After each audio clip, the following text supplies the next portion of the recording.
কিংবা যুগান্তর কিছু নেই। শুক্রবার রাত ৩টার দিকে স্বরাষ্ট্র প্রতিমন্ত্রীর এমন মন্তব্যের প্রায় ১২ ঘন্টা পর শনিবার বেলা ৩টায় ফায়ার সার্ভিসের ডিজি জিহাদের সন্ধান না পেয়ে উদ্ধার অভিযান স্থগিতের ঘোষণা দেন। এমত অবস্থায় উক্ত অনুসন্ধান উদ্ধার কার্যক্রমটি আপাতত স্থগিত করার সিদ্ধান্ত গ্রহণ করা হয়। স্বাভাবিক নিয়মেই জিহাদের বাবার প্রশ্ন, তাহলে কোথায় তার ছেলে?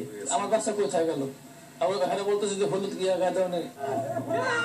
এর ৪০-৪২ মিনিট পরই সেই পাইপ থেকেই ব্যক্তি উদ্যোগে উদ্ধার হয় জিহাদের নিথর দেহ। এমপি মন্ত্রী বা প্রশাসনের ভাষা বোঝেন না জিহাদের খেলার সাথী নিবিড়। নিজ বাসার জানালা দিয়ে তাই জিহাদকেই যেন খুঁজছিল সে। কোথায় নিয়ে যাওয়া হবে ছোট্ট জিহাদের লাশ, কি করা হবে, এমন সিদ্ধান্ত নিতে নিতেই পাশের মাঠে লাশ নিয়ে চক্কর দিতে শুরু করলেন ফায়ার সার্ভিস কর্মীরা। শত শত ফুট পাইপের ভেতর থেকে লাশটি উন্নত প্রযুক্তির মাধ্যমে উদ্ধার হয়নি। নিজেদের তৈরি লোহার এক খাঁচায় জিহাদকে তুলে এনেছে স্বেচ্ছাসেবক কর্মী ফারুক, আব্দুল মজিদ, আবু বকর সিদ্দিক সহ ৮ জন। তাদের আফসোস, কেন আরো আগে পেলেন না এই সুযোগটা। আল্লাহ যদি তাকে বাঁচে রাখতো তাহলে সম্ভব হইতো। আমি এরকম একটা খাঁচা নিজস্ব ব্রেনে বানাইছি, ওইটা যাওয়ার সময় ওপেন হয়ে যাবে এইভাবে, আসার সময় লক হয়ে যা কিছু থাকবে তাকে নিয়ে উপরে আসবে। হ্যাঁ, একটা লক সিস্টেম আমি তৈরি করছি নিজে, তো ওইটা দিয়ে কাজ হয়ে গেছে।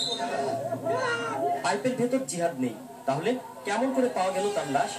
এমন প্রশ্ন ছুড়ে স্বরাষ্ট্র প্রতিমন্ত্রীর বিচার দাবি করলেন জিহাদের মা। কোর্ট থেকে বাচ্চা আসলো, স্বরাষ্ট্রমন্ত্রী আমার স্বামীরে দিয়ে থানায় আটকায় রাখছে, আমার বাইরে অত্যাচার করছে, মারিয়া তো মারা হারাইছে। এখন বাচ্চা এই জায়গায় কোর্ট থেকে আসলো স্বরাষ্ট্রমন্ত্রীর লেগে আমার বাচ্চারে কাউকে বাইর করতে পারে নাই। আমার বাচ্চা কত কষ্ট শাস্তি পাইছে।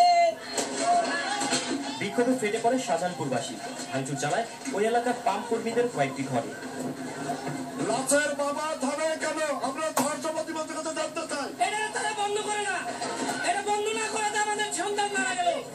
এইদিকে আগের অবস্থান থেকে সরে এসেছেন স্বরাষ্ট্র প্রতিমন্ত্রী। শনিবার বিকালে ঈশ্বরগঞ্জে সাংবাদিকদের কাছে দাবি করেন উদ্ধার কার্যক্রম পরিত্যক্ত করা হয়নি।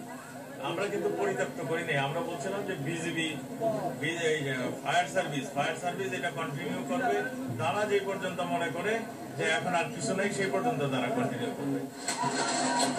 সপ্তাহখানেক আগে এই পাইপে পড়ে গিয়েছিল আরেক কিশোর, তাকে উদ্ধার করেছিল এলাকাবাসী। প্রায় ২৪ ঘন্টা পর উদ্ধার করা হলো জিহাদের মৃতদেহ। স্বরাষ্ট্র প্রতিমন্ত্রী সেই বক্তব্যের পর জিহাদের মৃতদেহ